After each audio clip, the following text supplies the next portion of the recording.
I just want to be clear. Anything happens to me, blame the Zionists. Like 1,000% blame the Zionists. Like let that be my parting words. Candace Owens has openly claimed that Jews control the world, Hollywood, and the media. In this video, I'm going to show you exactly how Candace pins all the world's evil on Jewish people. By the end of this video, I think it's likely that you'll believe she's one of the most prominent anti-Semites of modern history. This particular people that I've been talking about represent a fringe minority of Jewish people that want nothing more than political power. Do what we say, do what we want, or we will ruin your life. Candace Owens is one of the most well-known online political commentators today. Her podcast has millions of loyal viewers, and she's made headlines for her friendship with Kanye West, and she's interviewed Donald Trump. Basically, she has a massive platform and has the ability to make a big impact. But to understand her conspiracy theories, we need to go back to a long-forgotten cult called Frankism.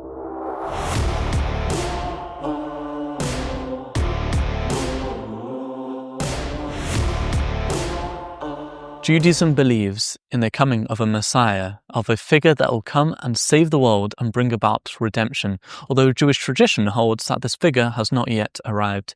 Despite this, several figures throughout history have come and claimed they are the Messiah, such as Jesus Christ, whose following grew into Christianity. Another example is someone called Shabbatai Zvi, a 17th century figure who convinced thousands of Jews that he was the one, that he was the Messiah, although that movement largely collapsed when he converted to Islam. Around 75 years after his death, along came someone called Jacob Frank.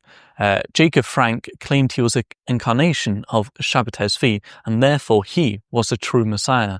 He created his own bizarre belief systems, mixing some of Christianity, some of Judaism, a lot of nonsense, and creating it into one big thing called Frankism. Frankism wasn't a religion, it was a cult, a very, very horrifying cult.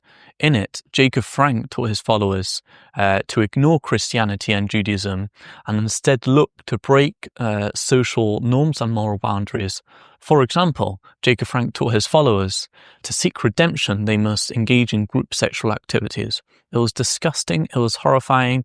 The church at that time put Jacob Frank in jail, and the Jewish community kicked them out, to kick the Frankism cult out of their community. After Jacob's death, his daughter took over to lead the cult, but under her leadership, the cult continuously shrank and shrank and shrank until her death in the early 19th century. The cult basically went. According to all proof, the cult has gone, except for one article that I found that said the cult lasted until the late 19th century instead of the early 19th century. Whatever the case, the cult is essentially long dead.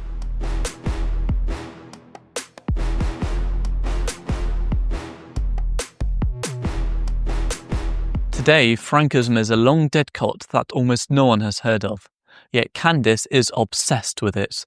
She claims this extinct cult is actually still alive to this day.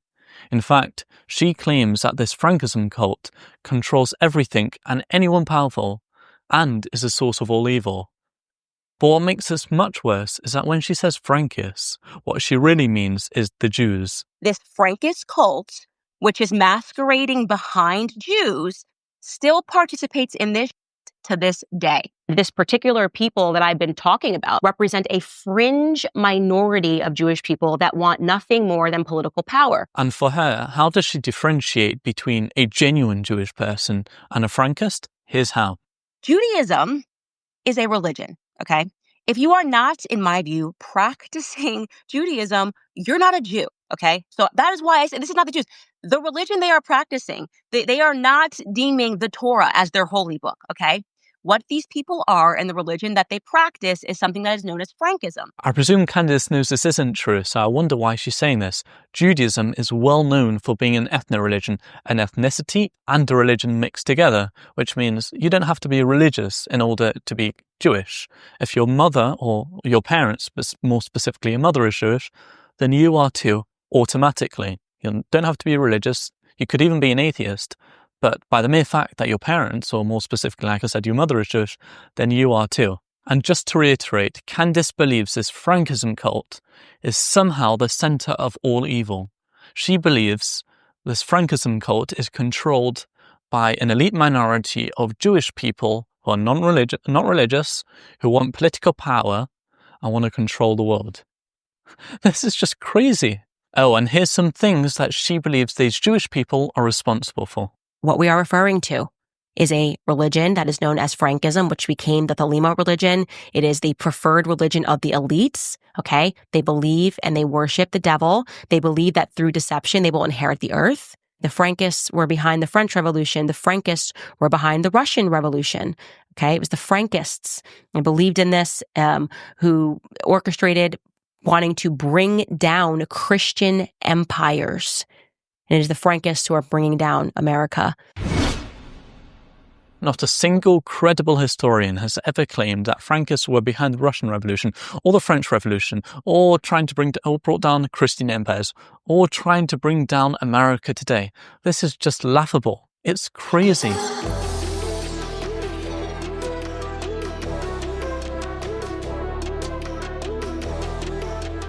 Let's briefly step back in time to around 100 years ago to the murder trial of Leo Frank. Leo, a Jewish man, was accused of murder. This case became very, very controversial at a time when Jewish people were heavily discriminated by laws, not just by people. A lot of Jewish organizations rallied around Leo, saying that the case was deeply biased. Leo was ultimately sent to prison. He was convicted, and then, unfortunately, he was then kidnapped from jail and killed by a mob. Today, most experts agree that the evidence presented at Leo Frank's trial was faulty and that Leo is actually innocent. But Candace has a different perspective. She believes that Leo is guilty of murder, but also he was an abuser, a sexual abuser. She believes that Leo, as a Jewish man, had an entire ecosystem and the so-called Zionist media to defend him. Every religion has people that are corrupt and immoral, right? But we don't defend them. We don't expect them to be defended by the press. We don't have an entire ecosystem. We are existing right now in a Zionist media empire, which is working to protect criminals. So they're playing people that are actually Jews, while at the same time protecting the pedophile elite. Candace then claims, without any evidence, that Leo Frank was a descendant of Jacob Frank, the leader of this Frankist cult. Jacob Frank, who established his religion, a descendant of his, was Leo Frank. So Candace Owens believes that Leo Frank, a Jewish person who most likely was wrongfully convicted and murdered, was actually guilty and an abuser, probably a Frankist cult member as well, who had the protection of the so-called Zionist media and Jewish ecosystem. Isn't this just crazy anti-Semitic? Look at that, this is just crazy.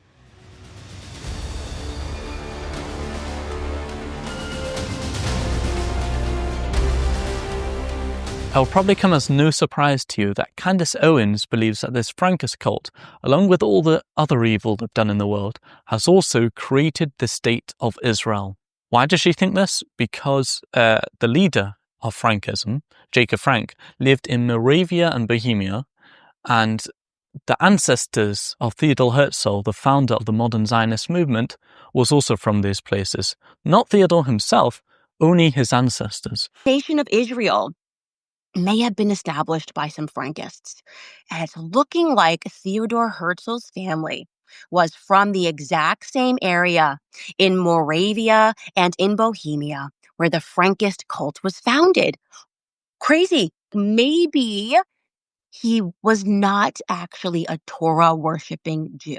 I don't know. I'm just throwing out some ideas here. And by throwing out some ideas, I mean I've read a ton of books and I figured it out, okay? Just to be clear, we don't know if Theodor Herzl's ancestors were followers of Frankists or were followers of this Frankist cult at any point.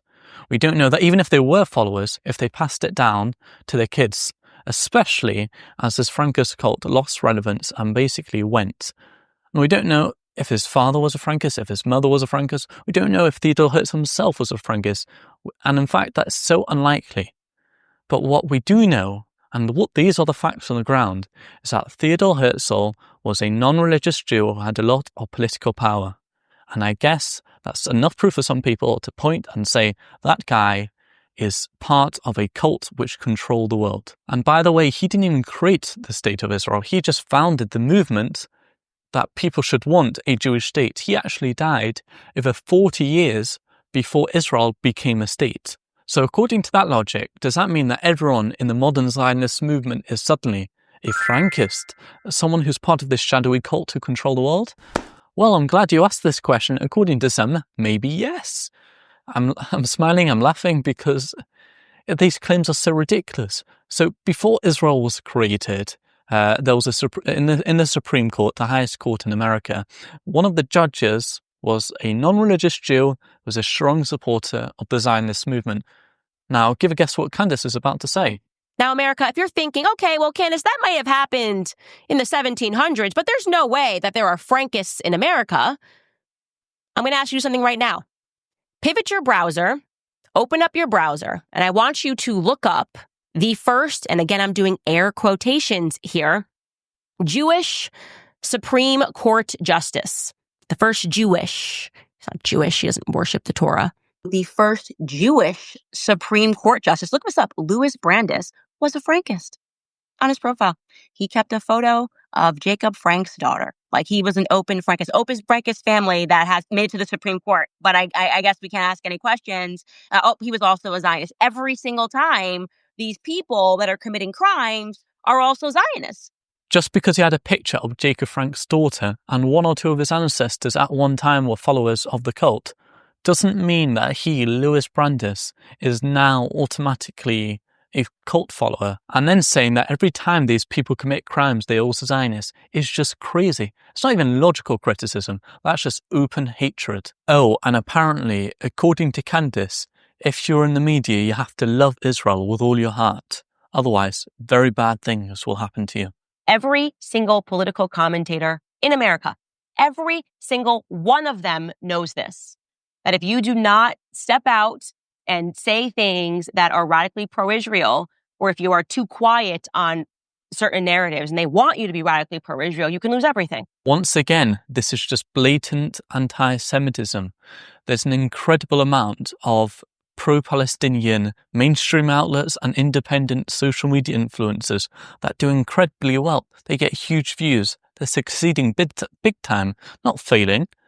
And then to make this conspiracy even worse, Candace then goes on to say that not only will Israel ruin your life, they might even kill you. Do you think it's normal, by the way, that basically every person who speaks about Israel has to basically say a statement that's like, I don't want to get killed? like literally, because speaking about it, people are like, Candace, beef up your security. Use my language. But that is not normal. And then she says, if anything happens to her, blame these non-religious, powerful Jews, or as she calls them, Frankists and Zionists. I just want to be clear. Anything happens to me, blame the Zionists. 1,000% blame the Zionists. Let that be my parting words. This religion, this cult, this satanic cult needs to be exposed. And yes, I'm aware that it is a great danger for me to expose it, but at least the information is out there. I also know that if they want to kill you, they will. I mean, that's the truth, and that's a sad thing to say, but at least you'll know who did it. It was the Frankists. Isn't this just crazy on steroids? According to Candace, these non-religious, Zionists, Frankists, elitist Jews, whatever name you want to call them, are out to kill her. Don't worry, that's not anti-Semitic. It's perfectly normal to tell your millions of followers that there's Jewish people out to kill you. Don't worry, it's perfectly normal. And just in case you couldn't tell, yes, that's my British sarcasm.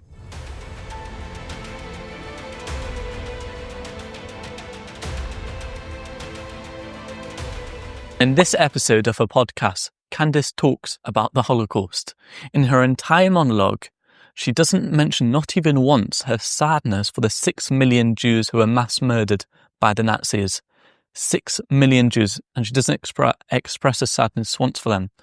But what she does express sadness for is for the German casualties and the lack of awareness for those German casualties. This one-sided view is very, very concerning. And then when she does bring up something bad that the Germans did, like when a Nazi doctor literally dissected Jewish prisoners, it's just a question if it actually happened. I mean, some of the stories, by the way, sound completely absurd. I'm like, the idea that they just like cut a human up and then sewed them back together. Why would you do that? Literally, even if you're the most evil person in the world, that's a tremendous waste of time and supplies. Just slice a person in half and sew them together. That just sounds like bizarre propaganda. If we were living in World War II right now, it's hard not to wonder which side Candace Owens would be on, with the Allied powers or with Hitler and his crew.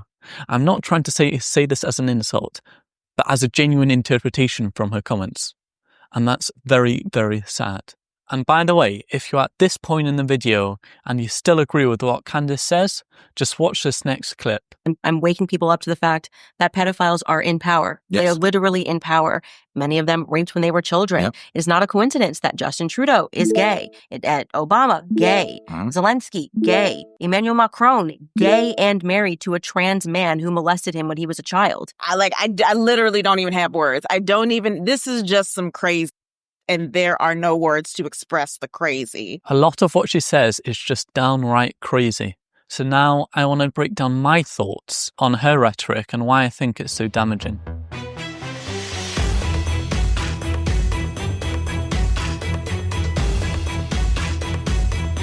I just want to be clear that I believe Candace does not hate all Jews. In fact, she's probably a really, really nice person one-on-one. But that doesn't stop the fact that a lot of her statements are just plain out crazy. And the craziness seems very, very targeted towards a certain group of people, otherwise known as the Jews. I would say that Candace might be one of the most prominent anti-Semites in modern history, because she says all this crazy, crazy stuff. And most people usually would say, okay, you say all this crazy anti-Semitic stuff, I don't want to be associated with you. But Candace manages to get away with it, and she's constantly featured on some of the most well-known podcasts, channels, gets her name out. She remains one of the most influential people in the conservative culture. And she consistently maintains a huge audience of millions of people. And by the way, it feels surreal to me that there's even a need to create such a video. But in the world that we live in now, with the internet, even if it feels ridiculous to call out crazy conspiracy theories, there's a need to do it. It has to be done. Because as it turns out, repeatedly falsely blaming people for all the world's harm and all the world's evil actually ends up with real life people dying